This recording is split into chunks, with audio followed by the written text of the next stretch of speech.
আসসালামু আলাইকুম। ঈদ মোবারক। ঈদুল আজহা, কুরবানির ঈদ। এই কুরবানির ইতিহাস আমাদের জানা দরকার।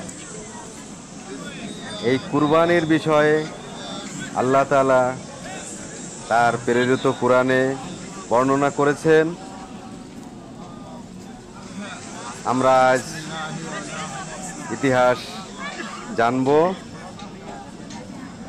আমরা মুসলমান, আমাদের জাতির পিতা হযরত ইব্রাহিম আলাইহিস সালাম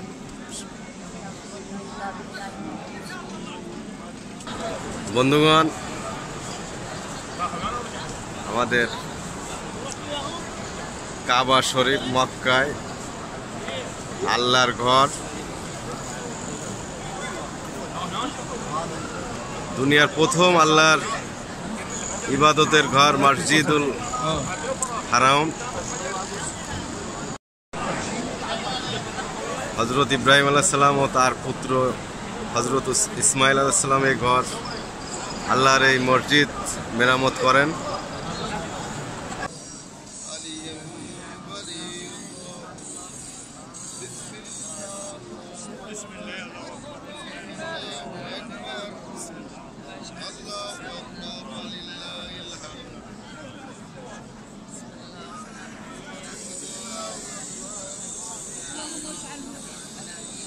হযরত ইব্রাহিম আলাইহিস সালাম আল্লাহর হুকুমে তার প্রিয় পুত্র হযরত ইসমাইল আলাইহিস সালামকে এই দিনে জবাই করতে যান।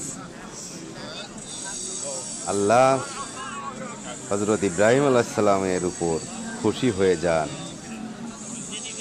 এই বিষয়টা আল কুরআনের সূরা সাফফাত 100 থেকে 111 নম্বর আয়াত পর্যন্ত আল্লাহ কি বলছেন বিষয়টা উল্লেখ করছি। মনোযোগ দিয়ে শুনুন। হযরত ইব্রাহিম আলাইহিস সালাম আল্লাহ তাআলার নিকট দোয়া করলেন, হে আমার মালিক, আমাকে একটি ভালো সন্তান দান করুন। আমি ইব্রাহিমকে একটি ধৈর্যশীল প্রকৃতির পুত্র সন্তানের সুসংবাদ দিলাম।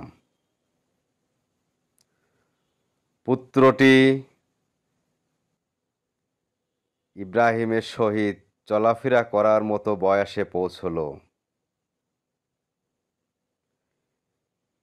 ইব্রাহিম পুত্রকে বলল, হে আমার প্রিয় পুত্র, আমি স্বপ্ন দেখতেছি যে আল্লাহর হুকুমে তোমাকে জবাই করতেছি। তুমিও চিন্তা করো, তোমার মতামত কি? ইসমাইল বললেন, আব্বা, আল্লাহ আপনাকে যে বিষয়ে হুকুম করেছেন তা পূর্ণ করুন। ইনশাল্লাহ আমাকে ধৈর্যশীলদের অন্তর্ভুক্ত পাবেন। যখন পিতা পুত্র আল্লাহর কাছে সিজদা করল, নিজেদেরকে আত্মসমর্পণ করল, পিতা ইব্রাহিম পুত্র ইসমাইলকে জবাই করার জন্য কাত করে শোয়াইলেন। আমি ইব্রাহিমকে ডেকে বললাম, হে ইব্রাহিম, তুমি তো স্বপ্নকে বাস্তবে পরিণত করে দিছ। আমি বিশিষ্ট বান্দাগণকে এই রূপেই পুরস্কার প্রদান করে থাকি। প্রকৃতপক্ষে এটা ছিল একটি বড় পরীক্ষা। আমি ইসমাইলের পরিবর্তে একটি শ্রেষ্ঠ জবাইয়ের পশু দান করলাম। এবং আমি ইব্রাহিমের পরবর্তী ভবিষ্যৎ মুসলমানদের মধ্যে এই বাক্য প্রচলন করে দিলাম যে সবাই বলবে, ইব্রাহিমের উপর শান্তি বর্ষিত হোক, ইব্রাহিমের প্রতি সালাম। আমি বিশিষ্ট বান্দাদেরকে এই রূপেই পুরস্কার প্রদান করে থাকি।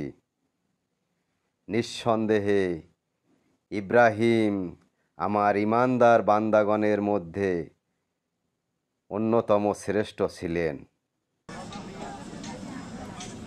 اللهم صل على محمد وعلى آل محمد كما صليت على إبراهيم وعلى آل إبراهيم إنك حميد مجيد.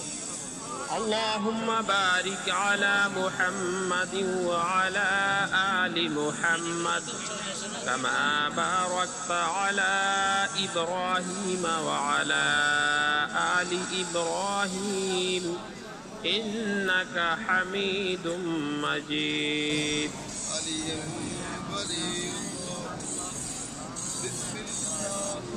بسم الله الرحمن الرحيم. الله أكبر ولله الحمد.